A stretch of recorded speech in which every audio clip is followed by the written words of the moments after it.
एक तरफ बीजेपी के नेतृत्व वाला एनडीए कुछ ही महीने बाद होने वाली लोकसभा चुनाव की तैयारियों में जुट गया है, वहीं विपक्षी गठबंधन इंडिया अभी सीट शेयरिंग फॉर्मूले पर मंथन में ही जुटा हुआ है। इंडिया गठबंधन में कुछ दलों को लेकर भी ऊहापोह की स्थिति है। आम आदमी पार्टी को लेकर अटकलें तेज हैं, वहीं बात मायावती की अगुवाई वाली बहुजन समाज पार्टी को लेकर भी हो रही है। दरअसल इंडिया गठबंधन की दिल्ली में हुई बैठक में अखिलेश यादव ने बसपा के साथ गठबंधन को लेकर कांग्रेस की बातचीत पर तीखे सवाल पूछे थे। अखिलेश यादव ने बसपा की एंट्री पर इंडिया गठबंधन से सपा के बाहर निकलने तक की बात कह दी थी। आरएलडी के जयंत चौधरी ने भी दो टूक कह दिया था कि बसपा को गठबंधन में लिया गया तो हम बाहर निकल जाएंगे। दूसरी तरफ कांग्रेस की ओर से यह कहा गया कि बसपा से गठबंधन को लेकर कोई गंभीर बातचीत नहीं की गई। अब सवाल ये उठ रहे हैं कि मायावती को लेकर इंडिया गठबंधन में इतनी ऊहापोह क्यों? एक तरफ विपक्षी पार्टियां हर जगह एकजुट होकर बीजेपी और एनडीए के खिलाफ एक सीट पर एक उम्मीदवार उतारने की बात कर रही हैं, तो वहीं दूसरी तरफ उत्तर प्रदेश के एक बड़े दल बसपा के गठबंधन में आने पर सपा आरएलडी जैसी पार्टियां इंडिया गठबंधन छोड़ने की धमकी क्यों दे रही हैं? सवाल ये भी उठ रहे हैं कि कांग्रेस बसपा को गठबंधन में लेने के पक्ष में क्यों है? इन सबको समझने के लिए आंकड़ों की चर्चा जरूरी है। इसकी दो मुख्य वजहें बताई जा रही हैं। एक वजह यह है कि मायावती की पार्टी इंडिया गठबंधन में आई तो उत्तर प्रदेश में बीजेपी और एनडीए के खिलाफ एक सीट पर एक उम्मीदवार की परिकल्पना साकार हो सकती है। दूसरी वजह है दलित वोट बैंक। यूपी में मायावती की पार्टी दलित वोट बैंक का प्रतिनिधित्व करती रही है। सूबे में दलित आबादी करीब 21% है और मायावती की पार्टी का प्रदर्शन सीटों के लिहाज से भले ही हाल के चुनाव में बेहतर नहीं रहा हो, लेकिन बसपा का वोट बैंक 20% के आसपास बना रहा।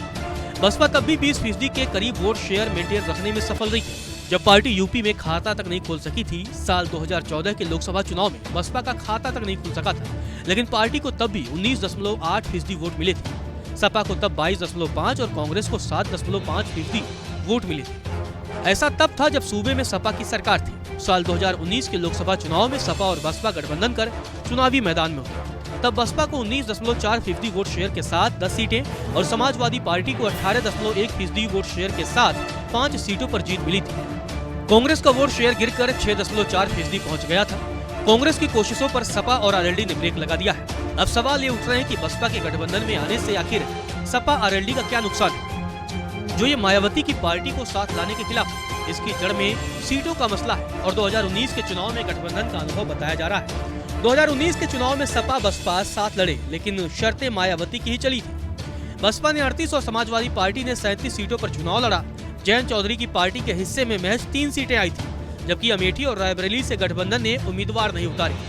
लोकसभा चुनाव में उत्तर प्रदेश की लोकसभा सीटों पर सीधा मुकाबला देखने को मिलता है या त्रिकोणी, इसका जवाब तो वक्त देगा। लेकिन फिलहाल बसपा की एंट्री के मुद्दे पर कांग्रेस और सपा आरएलडी की दो राय जरूर सामने आ चुकी है।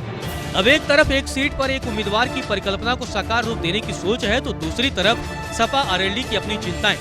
सपा की चिंता यह भी है कि बसपा अगर गठबंधन के सहारे मजबूत मौजूदगी दर्ज कराने में सफल हो जाती है तो यूपी में उसकी पीडीए पॉलिटिक्स के लिए ठीक नहीं होगा। ऐसे में देखना दिलचस्प होगा कि इंडिया गठबंधन इस ऊहापोह वाली स्थिति से कैसे निकलता है। मायावती की पार्टी के लिए एंट्री गेट खुलेगा या एंट्री से पहले ही एग्जिट द्वार।